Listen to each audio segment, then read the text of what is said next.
স্বামী বিশেষ সময় অক্ষম হলে স্ত্রীর করণীয় কি হবে? মেয়েদের পেশাবের পরে পানি ব্যবহার করার পরে মোছার জন্য আলাদা কাপড় ব্যবহার করা জরুরি কিনা? জিন কি মানুষের সাথে সবাস করতে পারে? ভাঙা প্লেটে খাওয়া যাবে কিনা? আজানের সময় কিছু খেলে গুনাহ হবে কিনা? হস্তমৈথুনে হবু স্ত্রীর হক নষ্ট করা হয় কিনা? টিকটিকি দেখলে কি মারতেই হবে? প্রয়োজনে কি খুঁজে খুঁজে মারতে হবে? বিষয়টা নিয়ে খুব দ্বিধাদ্বন্দ্বে আছি, জানাবেন প্লিজ। অ্যালকোহল যুক্ত পারফিউম ব্যবহার করে নামাজ আদায় করলে নামাজ হবে কিনা? আপন দুই বোনকে একত্রে বিয়ে করা যাবে কিনা? পরিস্থিতির কারণে স্বামী স্ত্রী যদি 5 বছর দূরে থাকে তাহলে শরীয়ত মোতাবেক স্বামী স্ত্রীকে কি আবার বিয়ে করতে হবে? অনেক জায়গায় বসে প্রস্রাব করার ব্যবস্থা নেই, দাঁড়িয়ে পেশাব করতে হয়। এরকম পরিবেশ আমরা কি করব? নামাজের সময় পাশ দিয়ে কেউ গেলে বা আসলে আমার আম্মু নামাজের ভেতরই তাকায়, এতে নামাজের কোনো সমস্যা হবে কিনা? চলুন আপনাদের যে সমস্ত প্রশ্ন ইতিমধ্যে চলে আসছে সেগুলোর উত্তর দেওয়ার পালায় আমরা প্রবেশ করি। রাইসানি আপনি লিখেছেন আজানের সময় কিছু খেলে গুনাহ হবে কিনা?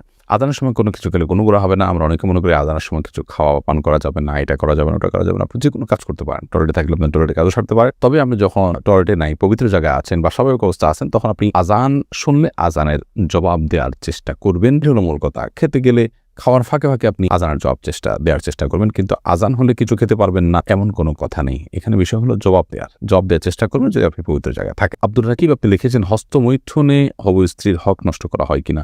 এটি আপনার স্বাস্থ্য নষ্ট হয়, আপনি নিজের হক নিজে নষ্ট করছেন, নিজের আমল নষ্ট করছেন এবং এর মাধ্যমে যদি আপনার যৌন শক্তি কমে যায় সেক্ষেত্রে আপনি স্ত্রীর হক নষ্ট করছেন।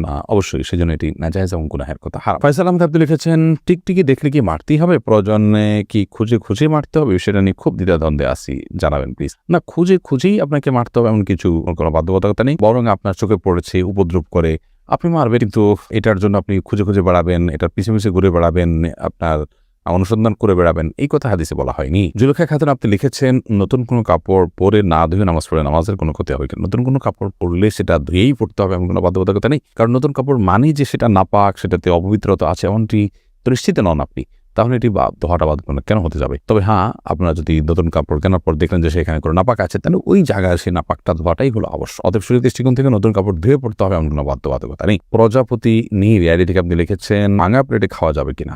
ভাঙা প্লেটে খাওয়া যাবে, কোনো অসুবিধা নেই। ভাঙা আয়নায় চেহারা দেখা যাবে, সেটাতে কোনো অসুবিধা নেই। আমরা অনেকে মনে করি ভাঙা প্লেটে খাওয়া যাবে না, ভাঙা আয়নায় চেহারা দেখা যাবে না, এটা নিছকই আমাদের সামাজিক কুসংস্কার।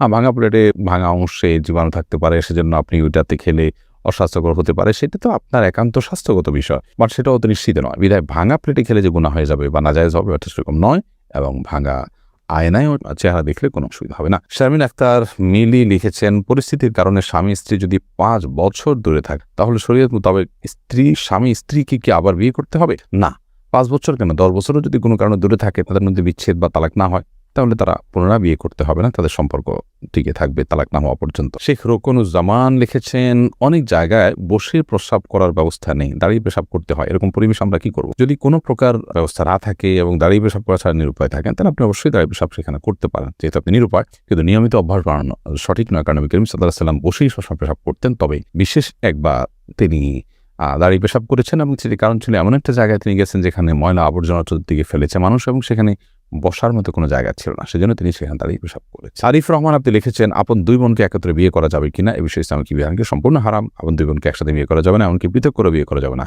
এক বোন স্ত্রী থাকার সময় অন্য বোনকে বিয়ে করা যাবে না, অর্থাৎ এট এ টাইম দুজন বোন কারোর স্ত্রী হতে পারেন না, এটি হারাম। শুধু এটি নয়, এমন দুজন নারীকে একসাথে স্ত্রী হিসেবে রাখা যাবে না যেই দুজন নারীর একজন পুরুষ হলে আরেকজনের সাথে তাদের নিজেদের বিয়ে জায়েজ হতো না, এরকম সম্পর্কের দুজন নারীকে একসাথে স্ত্রী হিসাবে রাখা জায়েজ নয়। হ্যাঁ, একজনকে বিয়ে করেছেন, তার সাথে বিচ্ছেদ হলো বা তিনি মারা গেলেন, তারপর অন্যজনকে বিয়ে করেছেন, তারপর সেটি জায়েজ আছে। তন্নি আইডি থেকে আপনি লিখেছেন নামাজের সময় পাশ দিয়ে কেউ গেলে বা আসলে আমার আম্মু নামাজের ভেতরই তাকায়, এতে নামাজের কোনো সমস্যা হবে কিনা? না, অবশ্যই তার দিকে তাকানো উচিত নয়, কারণ সালাতরত অবস্থায় কেউ যাচ্ছে তার দিকে আপনি তাকানোটা আপনার সালাতের যে খুশু এবং ক্ষুদ্র তার বরখেলাফ হয়।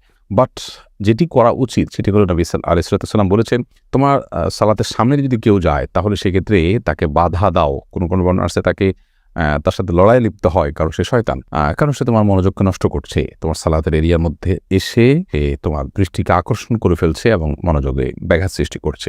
এই জন্য তাকে বাধা দিতে বলা হয়েছে। সে বাধার অংশ হিসাবে এরকম হাত দিয়ে তাকে ইশারা দিয়ে দেওয়া যেতে পারে যদি সে টের না পায়। এর বাইরে তার দিকে তাকিয়ে থাকলে তো কোনো লাভ নাই, বিধায় তাকিয়ে নিজের সালাতের মনোযোগ নষ্ট করার তো কোনো যৌক্তিকতা নেই, বিধায় আপনার আম্মাকে বলতে হবে এই কাজটি করা যাবে না। আশফাকুর রহমান আপনি লিখেছেন, স্মৃতিশক্তি কিভাবে বাড়ানো যায়? আমার তেমন কিছুই মনে থাকে না, একদিকে পড়ি অন্যদিকে ভুলে যাই। আল্লাহ মাফ করুন, যদি এই পরিস্থিতি হয় তাহলে সেক্ষেত্রে প্রথমত গুনাহ এবং অপরাধ এবং পাপের কাজগুলো আপনার পরিহার করে চলা উচিত, বিশেষভাবে যত্ন সহকারে। সেই সাথে আল্লাহ তাআলার কাছে দোয়া করা উচিত স্মৃতিশক্তি বাড়ানোর জন্য। এরপরে মোহাম্মদ বেলাল হোসেন লিখেছেন, জিন কি মানুষের সাথে সহবাস করতে পারে?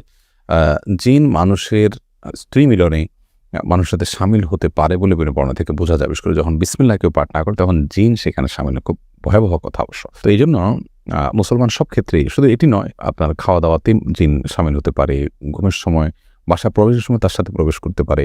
তো এই জন্য বাসা প্রবেশের সময়, খাওয়ার পান করার সময় এবং স্ত্রী মিলনের সময় সমগ্রতে বিসমিল্লাহ বলতে হয়। বিসমিল্লাহ বললে শয়তান আর সেখানে অংশগ্রহণের কোনো সুযোগ পায় না। মেহেদী হাসান মিনহাজ আপনি লিখেছেন, শীতকাল যখন আমরা ওয়াশরুমে মলমূত্র ত্যাগ করি তখন দেখা গেছে ওই মলমূত্রের থেকে জলীয় বাষ্প উপরে ওঠে এবং আমাদের গায়ে লাগে। এক্ষেত্রে করণীয় কি? দরকারি প্রশ্ন। এগুলো গায়ে লাগলে কোনো অসুবিধা নেই, কারণ এটি আপনার শরীর বা কাপড় কোনো কিছুতে মিশে থাকে না এবং শরীর বা কাপড়ে এমনভাবে মিশে না যেটার ফলে এটা নাপাক হয়ে যায় এবং এ নাপাকের দুর্গন্ধ ইত্যাদি আছে, আলামত আছে, এমন কিছু না। বিধায় এটি লাগলেও কোনো অসুবিধা হবে না। বিলকিস বেগম আপনি লিখেছেন, মেয়েদের পেশাবের পরে পানি ব্যবহার করার পরে মোছার জন্য আলাদা কাপড় ব্যবহার করা জরুরি কিনা? না, আলাদা কাপড় ব্যবহার করা জরুরি না। পানি ব্যবহার করার পরে যদি নাপাক দূর হয়ে গেছে মনে হয় তাহলে সেটি যথেষ্ট, আলাদা করে কাপড় ব্যবহার করার প্রয়োজন নেই। এছাড়া ডানা এআইডি থেকে আপনি লিখেছেন, স্বামী বিশেষ সময় অক্ষম হলে স্ত্রীর করণীয় কি হবে? স্বামী যদি অক্ষম হয় পুরোপুরি এবং স্ত্রী যদি তার যে চাহিদা আছে এটি পূরণ না হওয়ার কারণে তিনি গুনাহে এবং পাপে লিপ্ত হয়ে যেতে পারেন, এমন আশঙ্কা তৈরি হয়, তাহলে সেক্ষেত্রে অবশ্যই সে স্বামী থেকে তিনি বিচ্ছেদ নেবেন।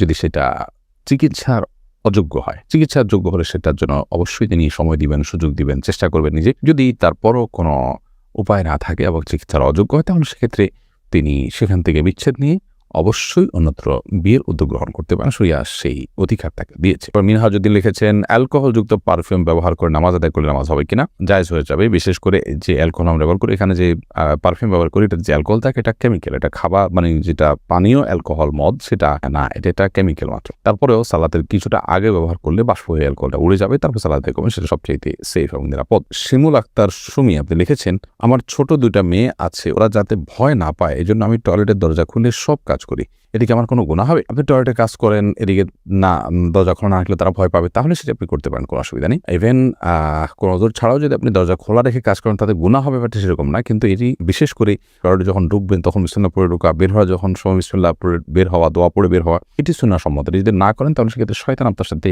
শামিল হয়ে যাবে। কিন্তু দরজা খোলা রাখলেই যে শয়তান প্রবেশ করে ফেলবে এমন নয়, তবে দরজা লাগিয়ে রাখা উচিত সচরাচর দুষ্ট জিনের কবল থেকে বাঁচার জন্য। বাচ্চারা কান্নাকাটি করে, সে ওজোর থেকে তো খোলা রাখতেই পারবে। আফরোজা খাতুন আদরি লিখেছেন, একজন তালাকপ্রাপ্তা নারী বিবাহ না করে বাকি জীবন কিভাবে পরিচালনা করা উচিত? তালাকপ্রাপ্তা নারী তিনি যদি বিবাহ না করলে তার কোনো পাপে লিপ্ত হওয়ার আশঙ্কা তৈরি না হয়, ধরুন অনেক বয়স হয়ে গেছে বা তার শরীরে সেরকম কোনো যৌন আকাঙ্ক্ষা তৈরি হয় না, তাহলে সেক্ষেত্রে তিনি বাকি জীবন বাবার বাড়িতে বা কোনো জায়গায় কাটাতে পারেন। তিনি নিজে উপার্জনের কোনো হালাল ওয়ে থাকলে পর্দার সাথে সেটি তিনি করতে পারেন এবং জিকির আজকার নির্মাণেও তিনি বাকি জীবন কাটাতে পারেন। কিন্তু বিবাহ করে যদি তিনি কাটান সেটা তার জন্য উত্তম, কারণ নবী রাসূলুল্লাহ সাল্লাল্লাহু আলাইহি ওয়াসাল্লাম বিবাহিত ছিলেন এবং ফিতনা থেকে বাঁচার জন্য এটি অনেক সময় প্রয়োজন হয়। আর যদি ফিতনা পতিত আশঙ্কা থাকে কোনো রকম, তাহলে সেক্ষেত্রে একাকী তার জন্য থাকা যায়।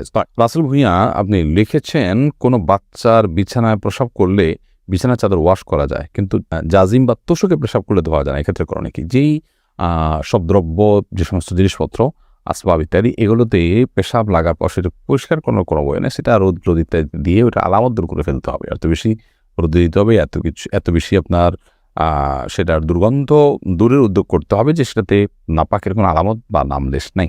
তো এর মাধ্যমে সেটি পাক হয়ে যাবে। বিশেষ করে ফ্লোর, ওয়াল, গাছ, এই টাইপের অনেক কিছুই আছে যেগুলোকে ওইভাবে আসলে ধোয়া সম্ভব হয় না। তো সেগুলোতে নাপাকের আলামত যেটি আছে সেটি দূর হয়ে গেলে সেটি ব্যবহার করা যাবে। রোহান আপনি এর দিকে লিখেছেন, শীতের দিনে টাকনোর নিচে কাপড় পরা যাবে কিনা? সর্বাবস্থা টাকনোর নিচে কাপড় পরা হারাম, বিশেষ করে জামা, জুব্বা, চাদর এবং এই জাতীয় যেগুলো উপর থেকে মানে নিচের দিকে যায় আর কি। আর যেগুলো নিচের দিক থেকে উপরের দিকে থাকে এবং নিচ থাকেই টাকনোর নিচে, যেমন মোজা, তারপর এমন কোনো জামা যেটা মোজার সাথে জামার সাথে অ্যাটাচড, আলাদা করে খোলার কিছু নেই, সেগুলোর কথা ভিন্ন হিসাব। বাকি শীতের অজুহাতে টাকনোর নিচে পোশাক পরা যায় না, প্রয়োজন মোজা পরিধান করবেন।